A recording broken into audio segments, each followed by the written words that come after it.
Dear participants at this plenary meeting of activists for truth, justice, and reparation during the People's Summit, COP30, warm greetings, solidarity, and respect to you all in Belém. First of all, I would like to recognize the indigenous peoples of the land I'm speaking from today in New York City, the Lenape people, who are the traditional owners of this territory. And I would like to recognize the indigenous peoples who are the traditional owners of the land where you are gathering today in Belém.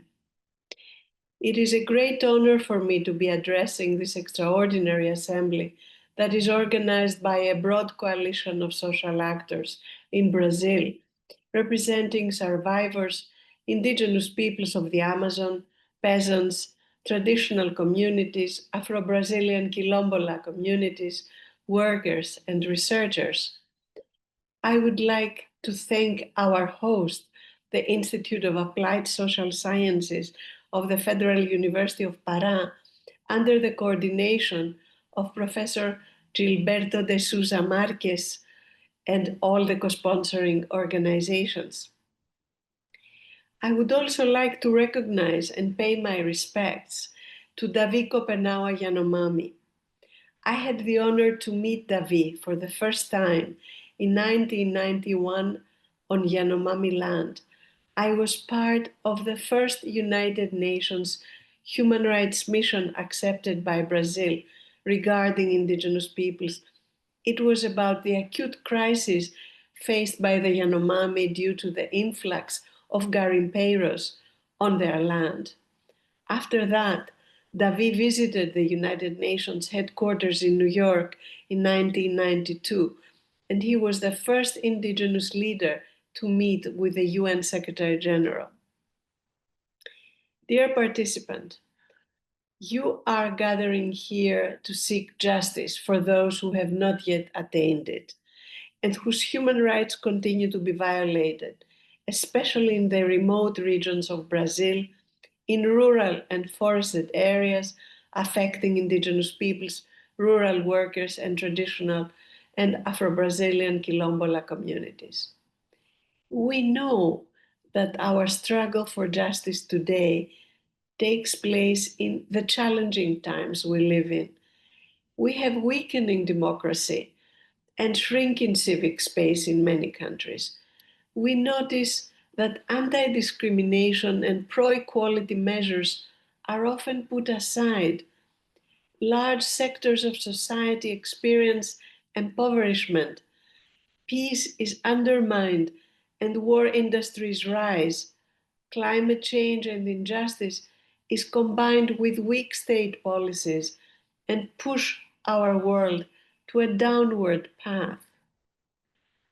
And at the same time, we see signs of hope, strong voices of indigenous peoples, Quilombola communities, workers, and other parts of civil society counter the challenges in a positive way and with strength.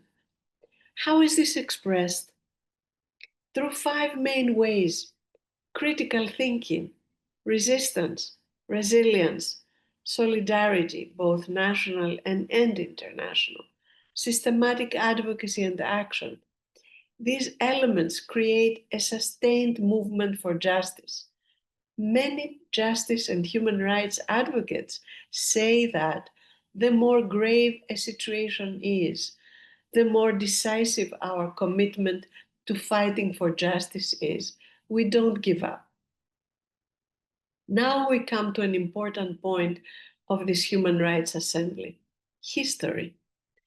Each society has to deal with its history, to unveil the truth of things that happened, to identify and make public the results of injustices that still continue, and to take measures to correct these injustices.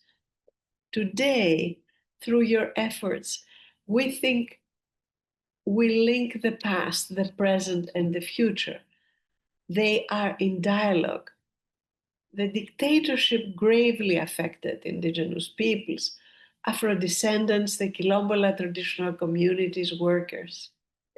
Your part of the world, Latin America, has translated a lot of the pain from human rights violations over decades into solid tools and has shared those tools with the world.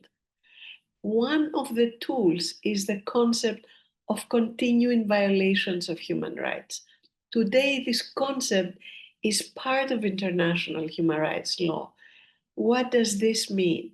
It means that if a state has violated human rights in the past and has not taken any measures to correct the impacts of these violations, to address the problems of survivors, and to take other corrective actions, then these human rights violations are seen as continuing in the present. The state is accountable to the people, of course, but also to the international community. That is why the United Nations Human Rights Council established the Special Rapporteur on Truth, Justice, Reparation, and Guarantees of Non-Recurrence. The Special Rapporteur, who is now Professor Bernard Duhaime, visited Brazil in April this year. His report was published last summer and was submitted to the recent session of the UN Human Rights Council. The Special Rapporteur recommended that the competent Brazilian authorities establish, number one, a National Truth Commission on Indigenous People, as advised by the National Truth Commission. Number two, a Truth Commission on people of African descent and on peasants.